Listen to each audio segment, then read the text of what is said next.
Magandang umaga, ito po ang Mike Abi Live. Sabay na inyo napapanood, napapakinggan sa PTV4, Radyo Pilipinas, IBC 13, Facebook page, Mike Abi Live. Ngayon pong araw ito ng Friday, March 21 ng ating 2025 na po. Aba, papasok na naman ang weekend. Ingat lang po tayo.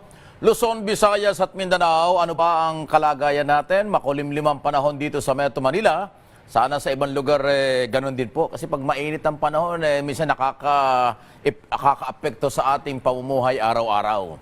At sa ating mga kababayan, sa ibayong dagat, sa mga kababayan nating overseas Filipino workers at iba pa. Na nagbabakasyon, nagpapalamig dahil winter pa dun sa ibang lugar Narito na po ang ating mga balita. Kahapon, humarap na nga po online si Vice President Sara Duterte sa pagdinig ng Subcommittee on Foreign Relations kaugnay ng pagkakaaresto ng International Criminal Court ICC sa kanyang ama na si dating Pangulong Duterte. Dito iginiit ng BC na iligal ang pagdakip umano sa ama ng dating kaysa kanyang ama at ang dating ang Pangulong Rodrigo Duterte.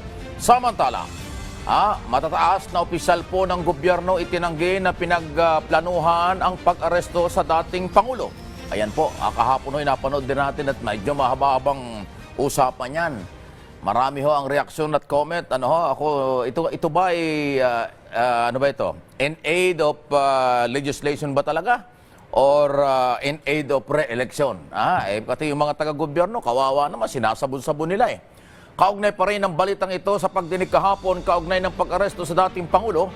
Nilinaw na rin nilinaw po ni Justice Secretary Boying Rimulya na hindi rin sila kailanman nakipag-usap sa ICC.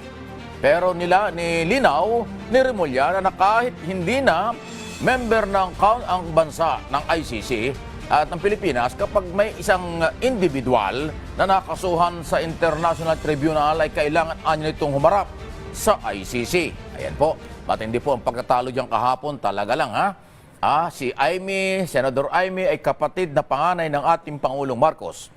Pero ang kanyang sinisisi at matinding sagutan dyan kahapon ay mga membro ng gabinete ng ating Pangulo at mga taga-gobyernong nagpatupad ng batas. Talagang kakaiba, Walang ibang dapat sisihin kung hindi ang dating Pangulong Duterte sa kung bakit nagpursige ang International Criminal Court na panagutin ito at isagawa ang paglilitis sa dating leader.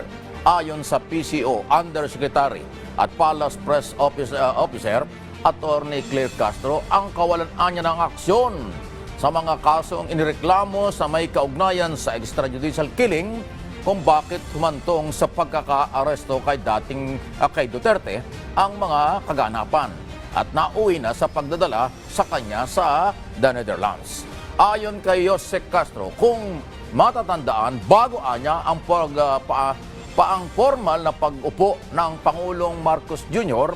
sa kapangyarihan pa noong June 2022, ay nagsabi na ang mga prosecutor ng ICC na bigo ang Duterte administration na magsagawa ng investigasyon at asuntuhin ang mga extrajudicial killing.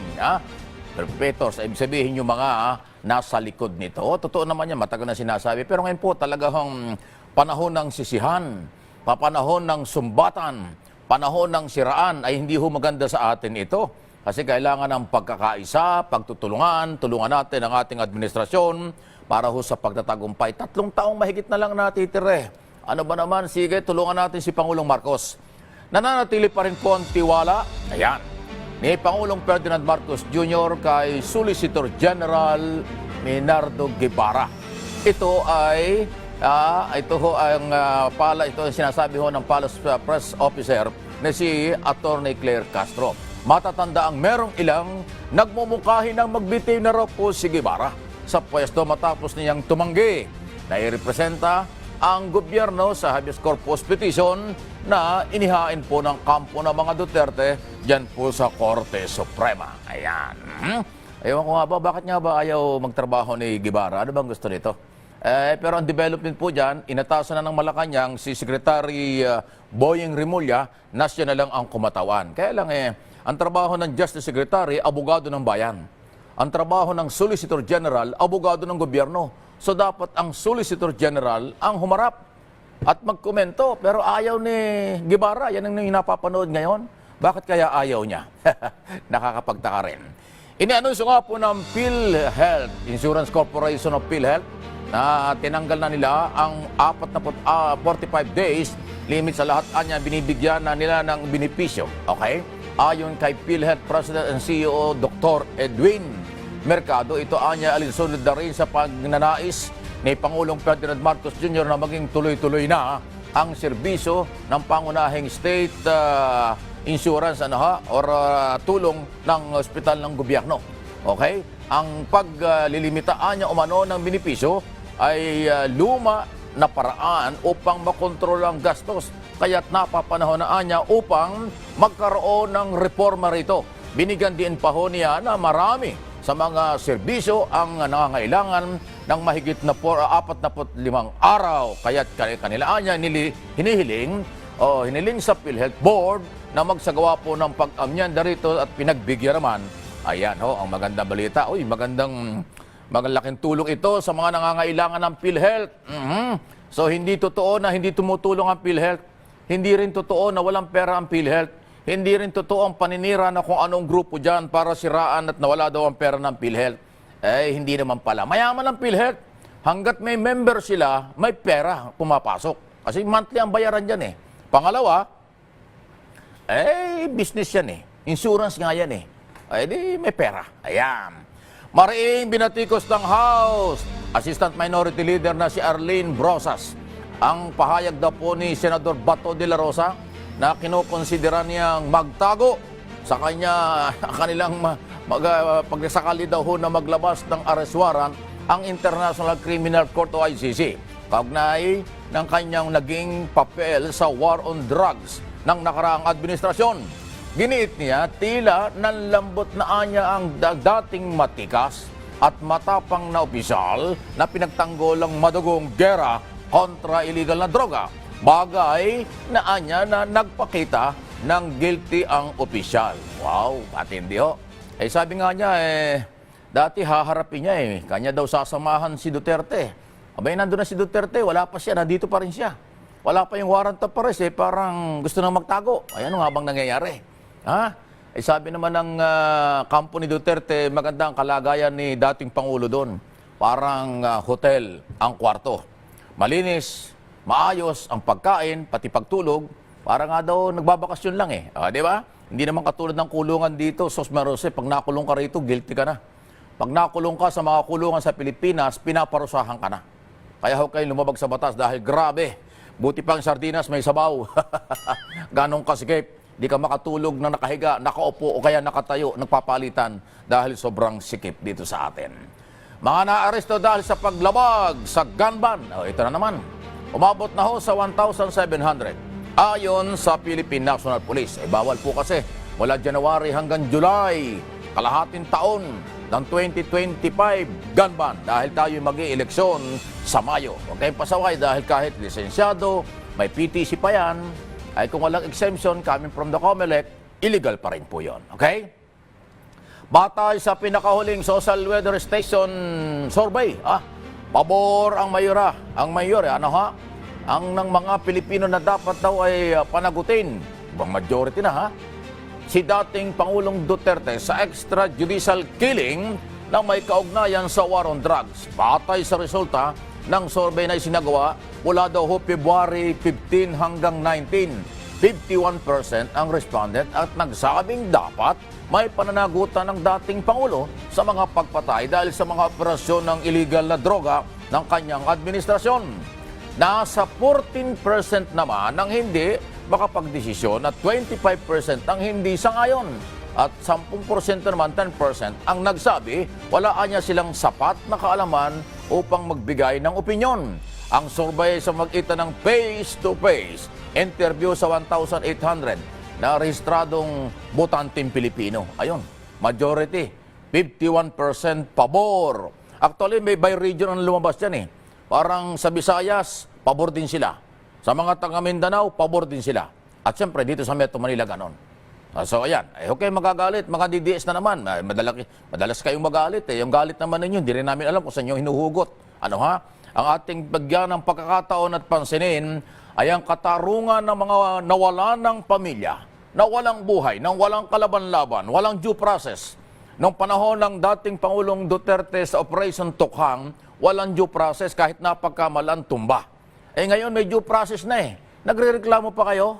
Talaga lang ha? Di ba ang ICC ay magbibigay ng mahabang panahon para ipagtanggol ni Duterte ang kanyang sarili sa magitan ng kanyang mga abogado? Di ba? Yan ang rule of law at due process na siyang ginagawa ngayon dito sa Pilipinas under President Marcos Jr. Nung nakaraan, di ba lumabas sa hearing yan, wala nga nagpapail ng kaso kasi maraming takot na takot sila nung araw Hindi tumitigil daw po ang pamahalaan na hikayatin ng mga nalalabing membro ng Communist Party o Communist Terrorist Group, CTG, na sumuko na lang at samantalahin ang iginagawad na amnestiya para ho sa kanila.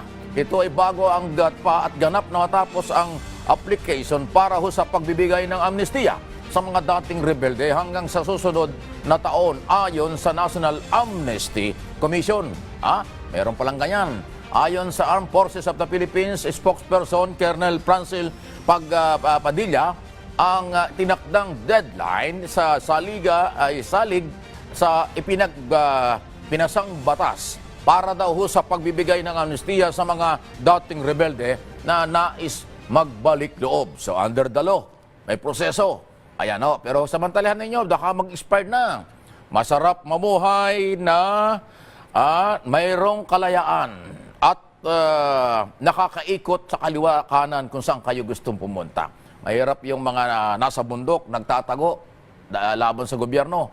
Masarap po yung nakakapag-mall kayo, nakakakain sa labas, kasama ang pamilya, at kung ano pa, nakakapag-travel kung kinakailangan. Yan ang masarap na buhay.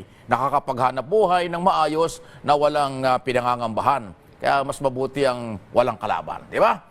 9 minutes after 9 o'clock na umaga, halos nagsisimula pa lang po tayo at magbabalik pa ang mga balita. At siyempre magbabalik po ang Mike Abilay.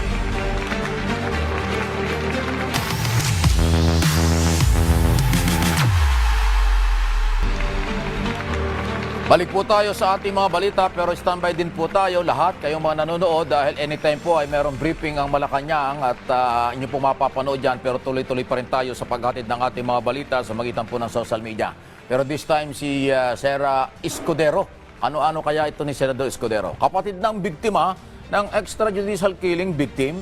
Sara, magandang umaga po. Good morning. Good morning po, Sir Mike. Escudero, tama ba? Escudero yung apelyido mo? Ano ka ni Senador Escudero? Wala ba? Hindi ko po sure Ayan. kung tito ko ba siya. Pero kayo ba Bicolana? Taga Bicol ba kayo? Hindi? Taga San Pedro, Laguna po. Taga Laguna. Anyway, so sino ba yung biktimang kapatid mo? Ilang taon na ba yung kapatid mo naging biktima ng AJK? Okay.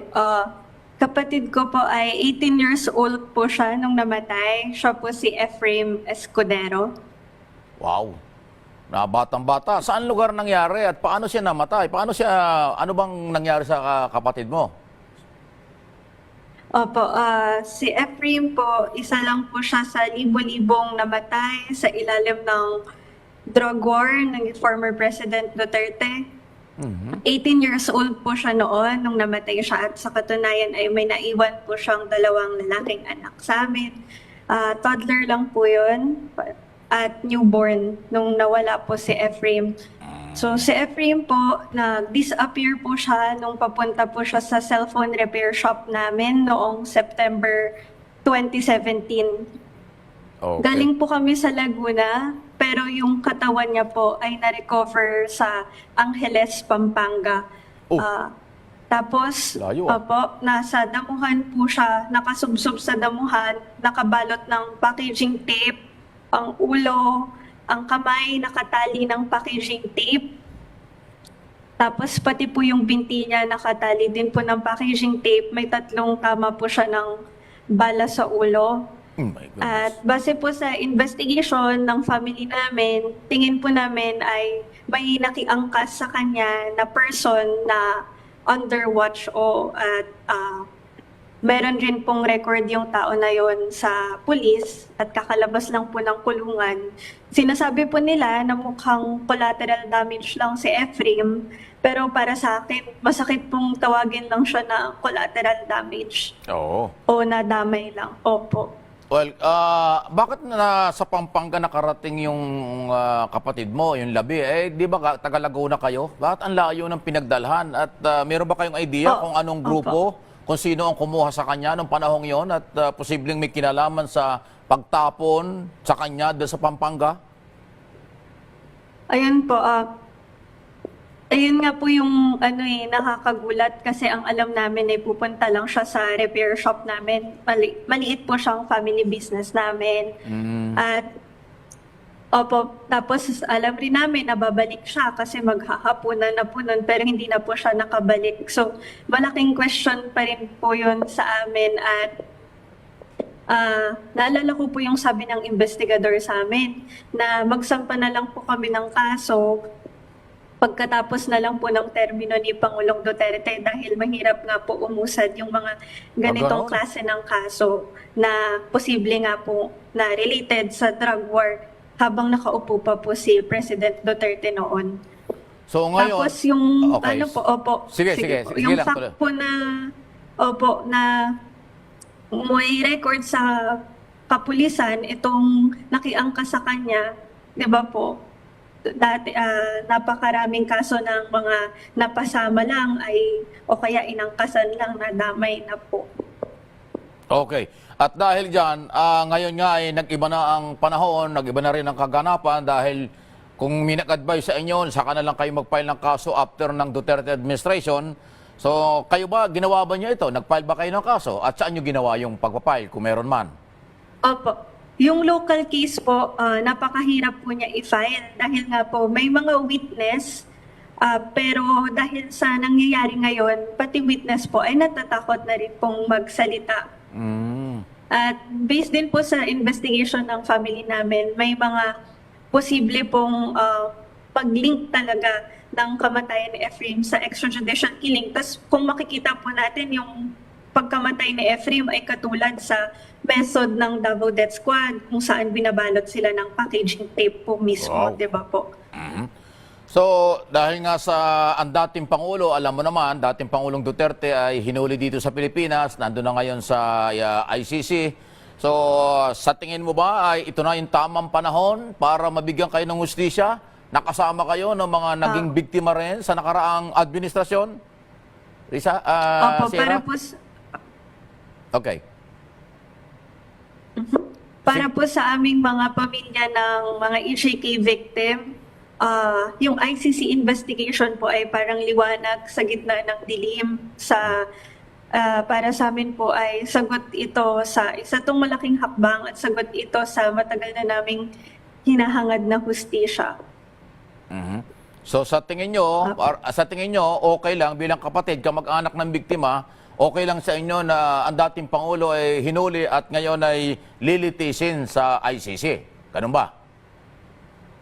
Opo, actually po matagal na rin po naming hinihintay na mapapanagot po si Pangulong Duterte bilang siya po yung nagpanukala ng war on drugs. Kaya para sa amin po, dapat po talagang managot si Pangulong Duterte kasama po ng iba pang mga opisyal na nasa likod ng drug war. Okay. Bago pa po man maupo si Pangulong Marcos ay nag-communicate na po kami sa ICC at maraming taon na rin po namin hinintay ito. So kasama kayo sa mga nagsumbong sa ICC, nag-file kayo ng reklamo sa ICC nung araw pa, ganun ba? Yung grupo po namin na Rise Okay. Up for Life and for Rights ay hayag naman po na open naman po kami sa publiko na yung group po namin ay nag-communicate with the ICC tungkol po sa mga nangyayari dito sa bansa natin. So ngayon, kamusta na po yung pamilya nyo at saka yung pamilya ng kapatid mo? Kasi bata pa, 18 years old nung siya mawala, no? Kamusta na sila ngayon? Opo, yung mga bata po, Naku. hindi pa rin po nila alam yung totoong nangyari sa daddy nila. Siyempre, sobrang bata, napakahirap po ikwento. Pero minsan nagtatanong na po sila, bakit may tama ng bala sa ulo, bakit daw may bullet sa head yung daddy nila. Grabe. ano daw po yung nangyari. Kaya po alam namin na balang araw ay malalaman din po ng mga bata yung totoong nangyari sa daddy nila. Oo. Opo. Ilang taon na ba yung mga bata bago namatay yung kapatid mo? Yung pamangkin mo, ilang taon na noong panahong yon? Yung isa po ay mahigit 1 taon, magdadalawang Naku. taon. Yung isa naman po ay Bata. 10 or 11 months old po. Naku, wala pang alam. Oo. So ngayon, medyo malaki-laki na sila. Talagang wala pang alam ng mga panahong yun. Kawawa naman, ano? Mga batang wala pang kaalam-alam ng maiwan ng kanilang ama, ng iyong kapatid. So dahil diyan, baka anong gusto mong sa panawagan, anong gusto mong iparating sa mamamayang Pilipino nakikinig ngayon sa buong mundo? Nasa iyong pagkakataon, Sarah, na magpahayag kung anong gusto mong iparating sa mga kinaukulan, both government or maaaring sangkot dun sa extrajudicial killing. Sige, pakinggan namin. Sige po.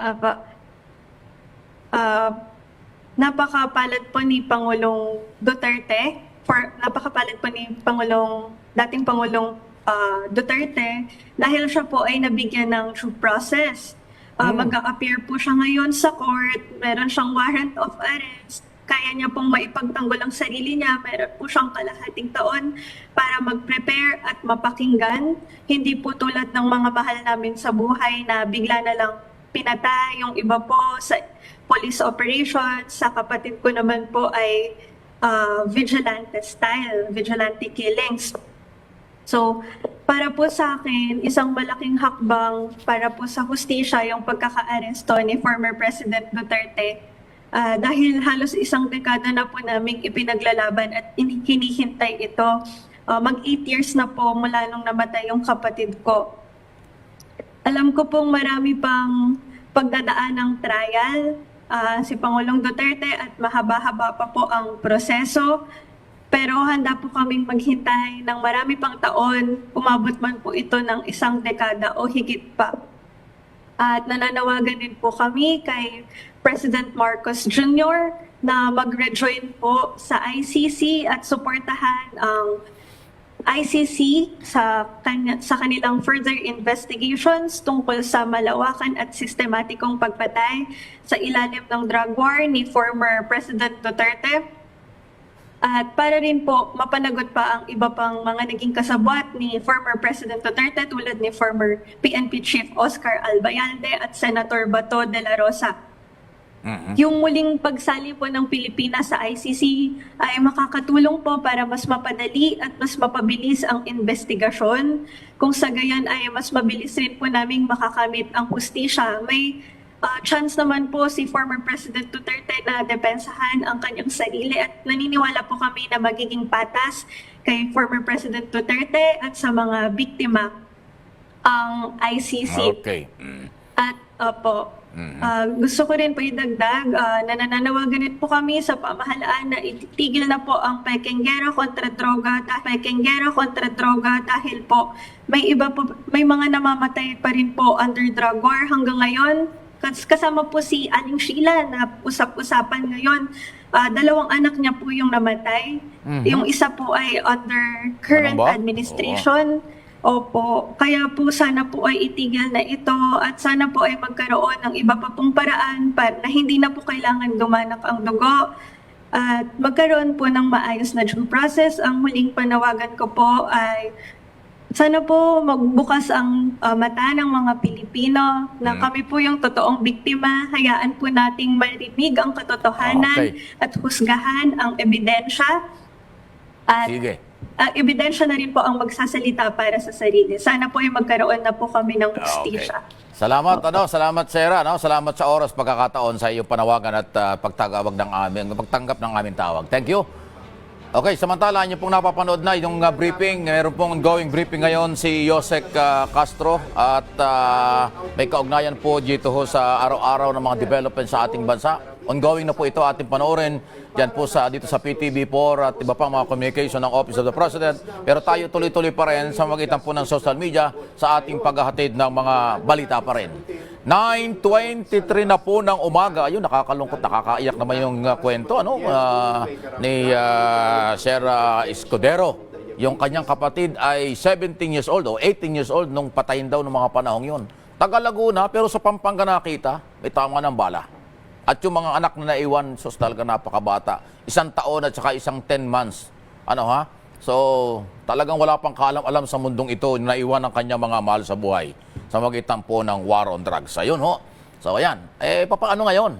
Kayo na mga nagagalit dito sa pagkakaaresto kay dating Pangulong Duterte para bigyan ng due process at bigyan siya ng pagkakataong may pagtanggol ng sarili, paano inyo tatanggapin ngayon itong kawawang ganitong mga biktima? Ilang araw na tayo nakaka-interview ng mga kawawang biktima, halos iisa ang mga statement nila. Ang katarungan at naiinggit pa nga sila. Mabuti pa nga naman si Duterte bibigyan ng hustisya. Bibigyan ng pagkakataon ipagtanggol ng sarili. Yung kanilang pamilya, binaril na lang. Walang kalaban-laban. O, ayan, saan tayo? Grabe talaga, no, ha? Anyway, talaga hong kakaiba. Huwag kayong mawala ng pag-asa at ang lahat ng mga naging biktima ay umaasa po at sana nga po ay maibigay sa kanilang tamang katarungan. Panahon ng pagbibigay ng katarungan kung kailan hindi natin alam. Pero ngayon ay nasa International Criminal Court na ang isyong ito. Samantala, inaalam na ngayon ng Bureau of Immigration ng posible anyang nilabag na batas ng dating presidential spokesperson Harry Roque hinggil sa kanyang pag-alay sa bansa gamit ang umano'y backdoor exit yan sa may Tawi-Tawi sa Mindanao. Ito si Roque, hindi mo na malaman, hindi na ako nagsasabi ng totoo talaga ito eh. Pinalalayas na nga dun sa Netherlands, ay pa umuwi. At tumanggi na nga ang mga Duterte na siya maging abogado ni Duterte, ayaw pa rin. Talaga lang ha. Kaugnay pa rin ng balitang ito, isang malaking sampal umano para ho sa mga Pilipino ang planong pagkuha ng dating presidential spokesperson na si Roque nga ng asylum. Ayon ito sa Assistant Majority Leader Arlene Brosas, apila ni Brosas na sa Department of Foreign Affairs at Justice na makipag-ugnayan daw po sa international authorities upang matiyak na mapapaharap si Roque sa Quad Committee. Ayan, ibig sabihin, huwag bigyan ng asylum, pauwiin dito at tumarap doon sa Quadcom dahil nga po siya ay merong hindi may paliwanag na mga kayamanang nga pinagdududahan dahil siya ay nasasangkot sa operasyon ng Pogo. Ay wala naman siyang gagawin na doon sa Netherlands, di ba? Dahil nilaglag na siya ni Sara Duterte. Sabi ni Vice President Sara Duterte, hindi siya kasali. Hindi siya kasama bilang abogado at tagapagtanggol ni Duterte. Mga foreign lawyer, mga dayuhang abogado ang kinuha ng pamilyang Duterte para ipagtanggol at defense counsel. Walang Pilipino.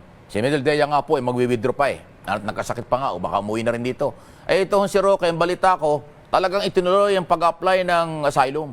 At kaya ngayon, nandoon yata sa medyo malayo-layo yung lugar sa ICC. Parang 4 hours drive yata, ganun kalayo. At kanyang sinasailalim ngayon yung kanyang pansamantalang tinitirhan dahil pinoprocess yung asylum. At pinapalabas na siya ay biktima ng political harassment sa Pilipinas. Wala namang ganon. Hindi naman siya hinaharas. Tinatanong lang siya kung saan galing ang kayamanan eh. Harassment na ba yon? Nagtago na at bilang isang abogado, binaliwala ang proseso ng pagtatravel. Nilusutan ng DFA at ng Bureau of Immigration. Kaya dumadami ang kasalanan ng mamang ito.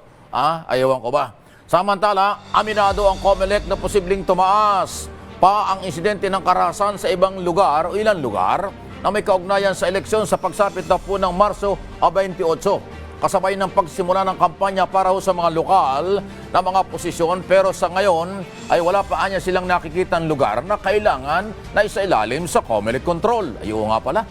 Next week na nga pala ay magsisimula na ang mga local candidate. Congressman, governor, down to councilor. Kasi 45 days bago mag-eleksyon ang kampanya ng local. Ang national naman ay noong February 11 pa nagsimula. Naku, ayan na.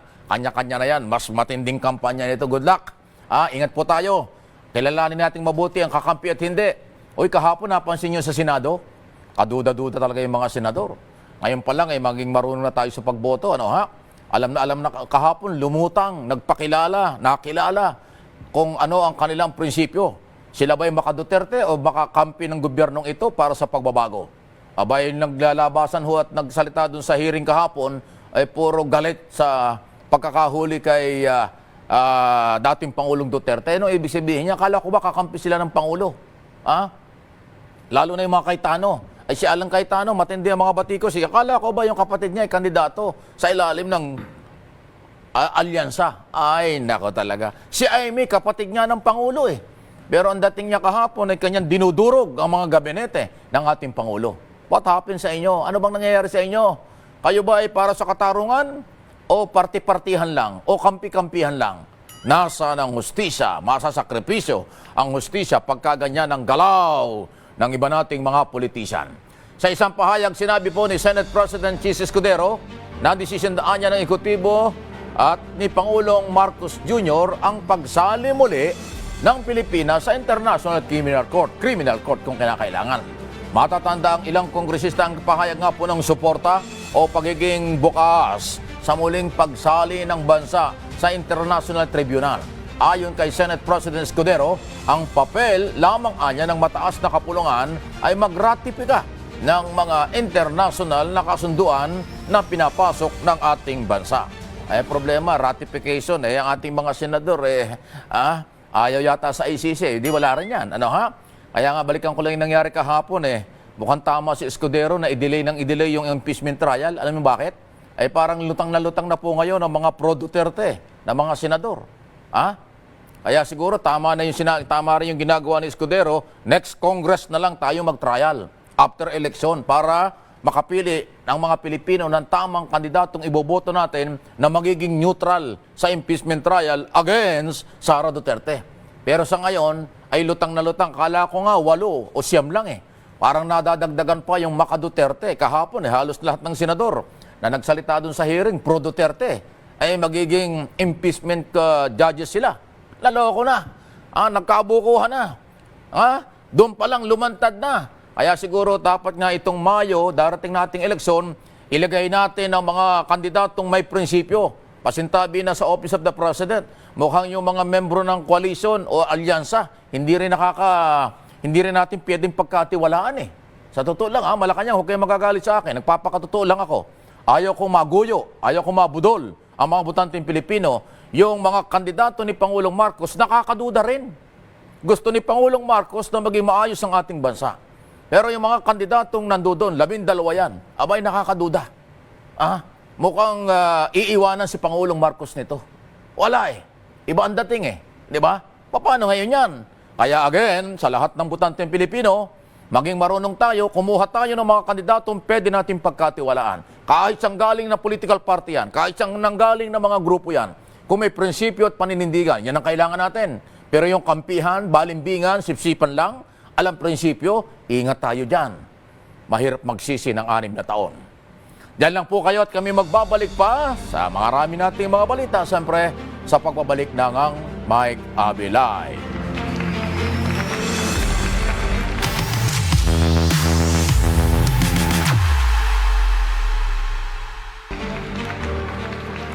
Balikin natin at tuloy po natin ang ating mga balita. Nagdesisyon na ang Timor-Leste. Naku, ito na hindi daw ho i-extradite. Naloko na. Ang dating kongresista na si Arnolfo Teves Jr. Sa pabalik ng Pilipinas.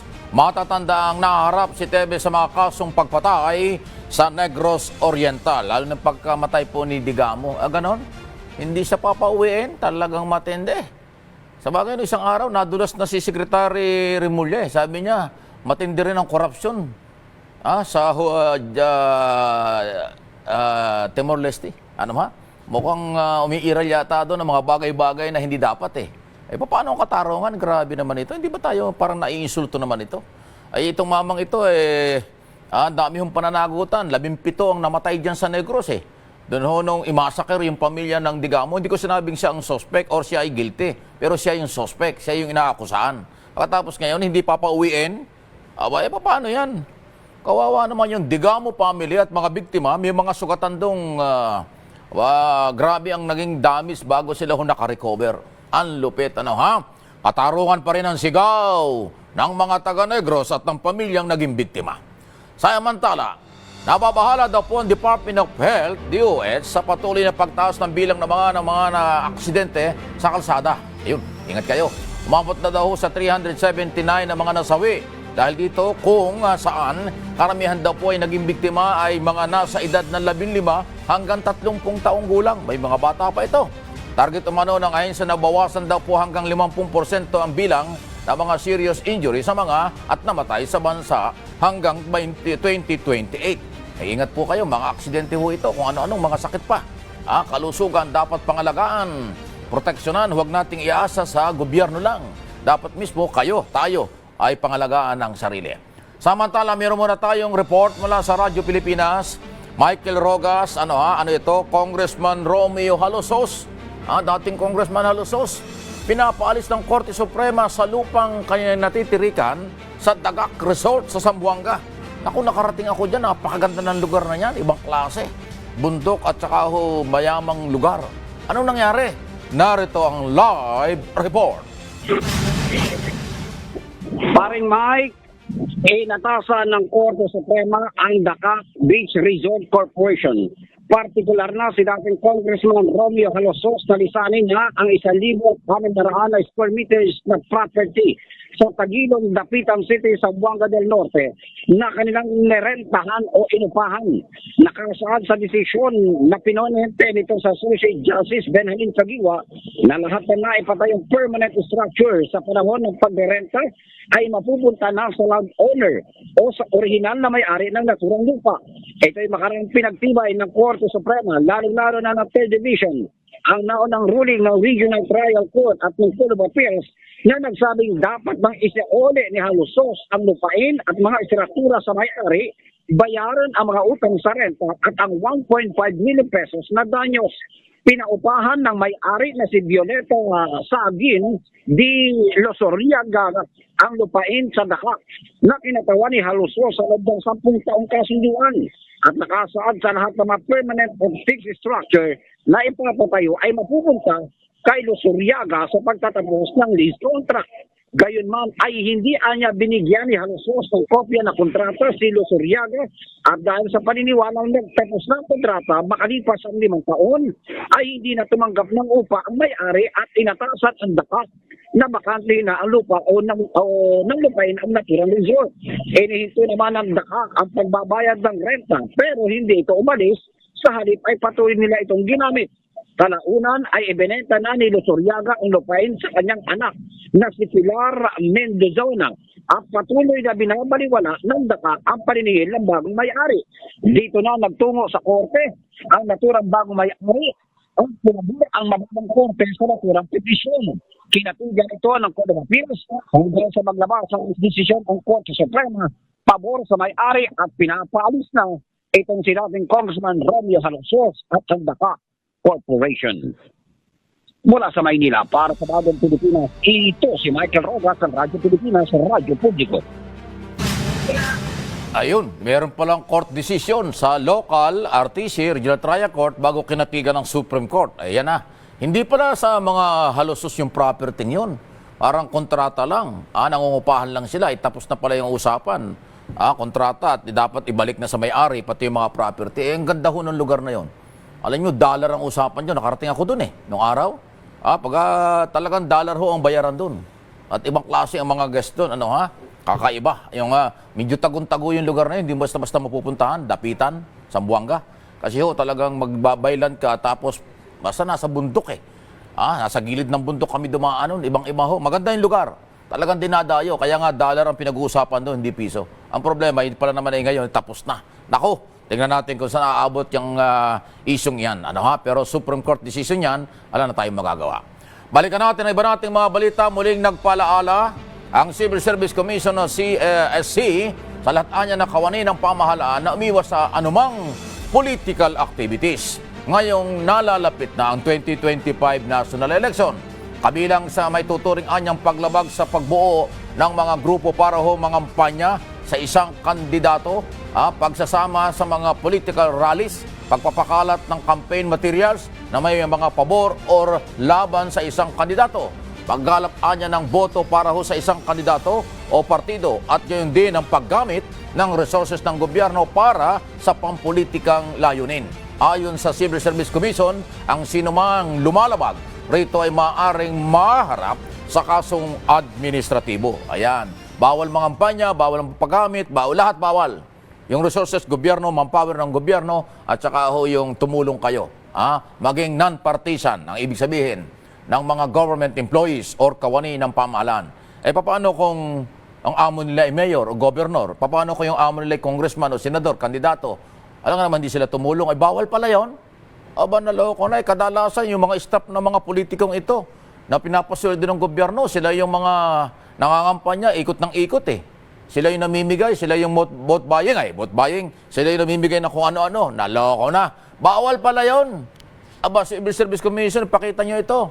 Pagka yun ay ginawa nyo, baka walang matira sa government employees Baka mawala ang staff ng gobernador, ni congressman, ni party list congressman, ni konsehal, ni senador, at saka kung sino-sino pa. Baka mawala ng empleyado ang mga ito kasi lahat yan gumagalaw eh. Sino ba namang staff na hindi magtatrabaho para sa amo? Bawal pala yun. Nagkabukuhan na. Ayan Civil Service Commission. Hindi po ako may sabi niyan. Ayan. Welcome po sa Armed Forces of the Philippines, AFP. Ang panibagong civilian mission daw po ng sa West Philippine Sea.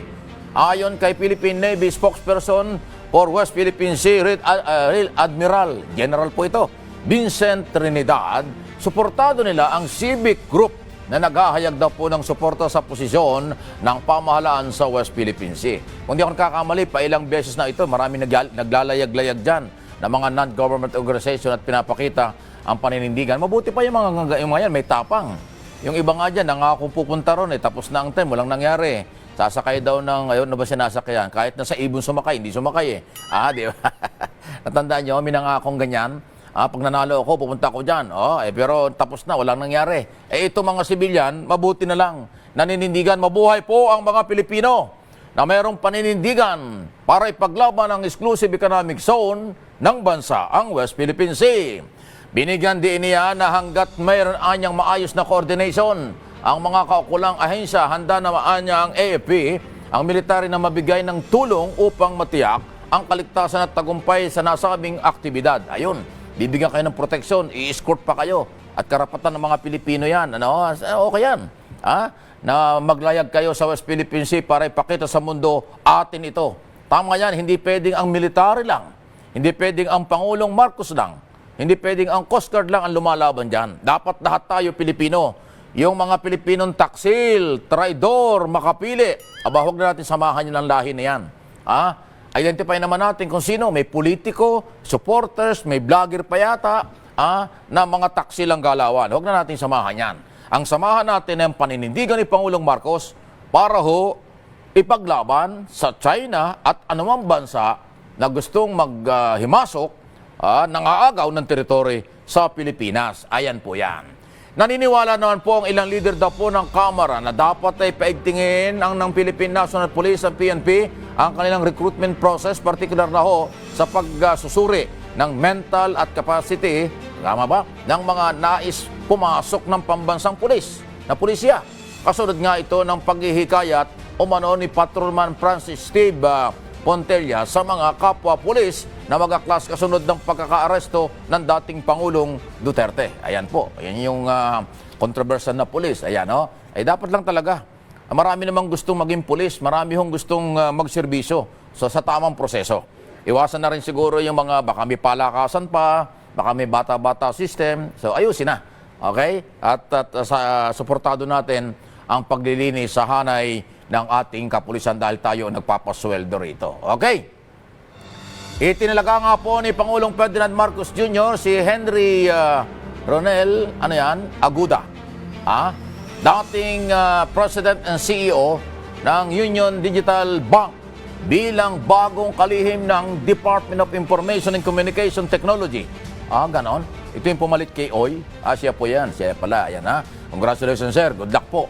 Siya yung pumalit kay Secretary Uy na nag-resign sa napakahalagang Department of Information Communication Technology para makasabay ang bansa at mga Pilipino sa global technology. Dahil na po ang labanan ngayon. So may bago na galing sa pribadong sektor. Agudan. Secretary Agudan. Yan na po yung bagong sekretary. Hindi ko siya kilala sa totoo lang, pero yan ang pinagkakalooban ng kapangyarihan sa tiwala ni Pangulong Marcos bilang presidente. Ayun, may bago na, so walang problema. Kung mayroong gusto mag-resign, madali lang palitan yan. Maraming mayroong sapat ang qualification, may puso at pagmamahal, may tiwala at pinagkakatiwalaan ng Pangulo. Yun ang mahalaga. Panukalang batas na humihiling ng deklarasyon ng gawing culinary capital of the Philippines daw po ang Pampanga. Naku, ito yung controversial binito ni Pangulong Ferdinand Marcos Sr. Sinabi po ng Palace Press Officer Attorney Claire Castro na magandaan niya ang panukala. Subalit, magdudulot ito ng discrimination dahil bawat rehiyon sa bansa ay merong kakanya-kanyang taglay ng galing sa pagluluto. Ayon umano kay Pangulong Marcos Jr. na isang rehiyon ang kikilalanin anya, ayon ng Pangulo, ang culinary capital. Tama lang yan. Dahil baka anya ito lang ang pupuntahan at dadayuhin ng mga turista. Dahil sa mga akalang ito lamang ang mayroong pinakamasarap na mga pagkain sa buong Pilipinas. Ganon. Maganda yan. Kasi, alam nyo, bawat region, bawat probinsya, may kanya-kanyang style ng mga pagluluto. Lahat mayroong produktong ipinopromote. Pagka nga naman Pampanga lang, baka magtampo ang taga Bulacan. Masarap ang kakanin sa Bulacan at saka Bataan. Diba? At saka yung Sambales at saka iba pang lugar sa buong bansa. Tama lang yan. Kaya magalit kay Pangulo. Gusto niya lahat. Ang tingin ng Pangulo, gusto niya lahat ng probinsya ay mayroong kakayanan na magkaroon ng tourism. Mapaunlad kung ano yung mga... Kasi hindi naman lahat ng pagkain nasa Pampanga Yung mga Kapampangan, di yung mga pagkain Pampanga, suki yan. Paano yung mga taga Visayas, Mindanao? Paano yung mga taga doon sa Southern Tagalog na masasarap din ng pagkain? Di ba? Katulad sa Taguig Pateros, ang paborito dyan ay balot. Sa Pampanga, wala namang balot. Ang nandun sisiw. Nandun sa sabungin. Yung iba doon, mahilig magsabong. Di ba? Malayo ang balot kaysa manok. Malayo ang balot kaysa sisiw. Di ba? Huwag na lang para pare-pares tayong mag-promote ng masasarap na pagkain na dapat dayuhin ng local at mga foreign tourists. Ayan ang ibig sabihin ng Secretary Castro at ng Pangulong Marcos. Di ba? Okay, magagalit mga taga-Pampanga. Kapampangan, kamusta na po kayo? Sige lang po, i-promote nyo ang inyong masasarap na pagkain dyan. Dahil lahat ng probinsya, lahat ng lugar, masasarap ang pagkain. Basta lutong Pinoy, gawang Pinoy. Pwedeng ipagmalaki natin, hindi lang adobo. Maraming pagkain, nakakagutom talaga ang usapan. Samantala, idineklara ng Malacanang, eto na, magandang balita ito. Ang April 1, 2025, may malapit na ito. Bilang regular holiday sa bansa, bilang paggunita ng Idil Fitr, ay ganun pala sa ating mga kapatid na Muslim. Sa pagtatapos ng Ramadan. Anong araw ba yung April 1? Alam, bahala na kayo. April 1, alam pasok. Saludo, pagkilala, pagrespeto sa ating mga kapatid na mga Muslim sa buong Pilipinas at sa buong mundo. Mabuhay ang ating mga kapatid na Muslim, mga negosyante, professional, estudyante, mga Ginoo at makatao, makakapwa. Mabuhay po kayo. Palapit na pala yung patapos ng Ramadan. Ako dahil dyan, wala rin tayo masyadong oras. Okay? At hanggang dito lamang po ang ating muling mga talakayan. Magkita-kita tayo sa Lunes na. Happy weekend! Kasi Friday na po ngayon. Siyempre, nanood kayo sa PTV4, makinig sa Radyo Pilipinas, IBC 13, Facebook page, Mike Abilay, para sa Pambansang TV, sa Bagong Pilipinas. Salamat po!